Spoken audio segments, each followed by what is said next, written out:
राकेश सिंह जिंदाबाद। जय श्री राम। राकेश सिंह जिंदाबाद। जय श्री राम। थोड़ी मर्यादा रखिए।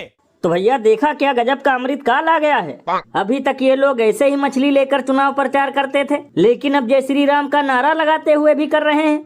लल्लन भैया यही नजारा देखकर तो मुझे कल से समोसा खाते हुए भी नॉन स्टॉप हंसी आ रही है, क्योंकि मुंह में राम बगल में छुरी तो सुना था, लेकिन मुंह में राम और बगल में मछली पहली बार देखा।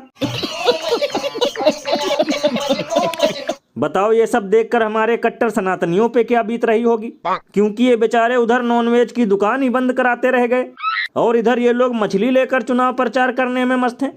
बताओ इन लोगों ने जरा भी उनकी भावना का ख्याल नहीं किया और फिर बाद में कहेंगे कि हिंदू खतरे में है।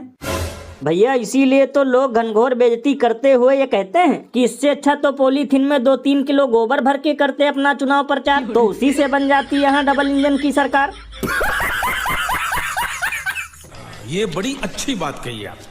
और भैया सबसे कमाल की बात तो ये है कि ये शानदार नजारा देखकर उन गोदी मीडिया के चापलूसों की भावना जरा भी आहत नहीं हुई, जो तेजस्वी यादव के मछली खाने को लेकर न्यूज के नाम पर दिन रात गांजा दिखा रहे थे।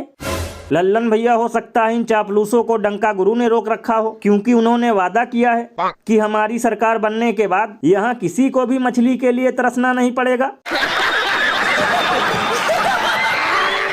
और अभी तो रुको, क्लाइमैक्स अभी बाकी है। और भैया सिर्फ यही नहीं, कल डबल इंजन के चाणक्य अमित शाह ने रैली में भाषण देकर एक अलग ही रंग जमा दिया। देखेगा, घबराना नहीं। 23 अप्रैल को ममता का हिसाब आप बरोबर कर दो, गुंडों का हिसाब हम बरोबर कर देंगे। लल्लन भैया ये अमित शाह जी बिल्कुल सही बोल रहे हैं, क्योंकि इनके पास एक ऐसी मशीन है जिससे सारे गुंडे मवालियों का हिसाब चुटकियों में हो जाता है।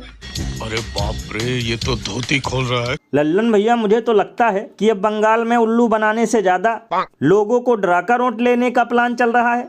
तभी कोई कहता है कि एक खास मजहब के लोग यहाँ के हिंदुओं का जीना दुश्वार कर देंगे, कोई कहता है बंगाल में कठमुल्लापन को नहीं पनपने देंगे, और अब ये आ गए जो घुसपैठियों और गुंडों को सबक सिखाएंगे। भैया इसीलिए तो इस पर महान कवि बाबा लपेटू दास ने कहा है कि यूपी बिहार के गुंडों को तो लगा नहीं पाए ठिकाने और चले हैं बंगाल में लोगों को टोपी पहनाने।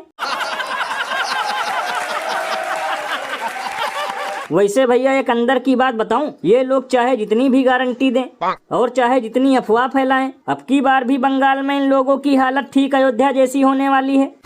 ये बिल्कुल सही कहा आपने। वैसे भैया देखना 2-3 दिन बाद कोई रैली में रोते हुए भी वोट मांगेगा।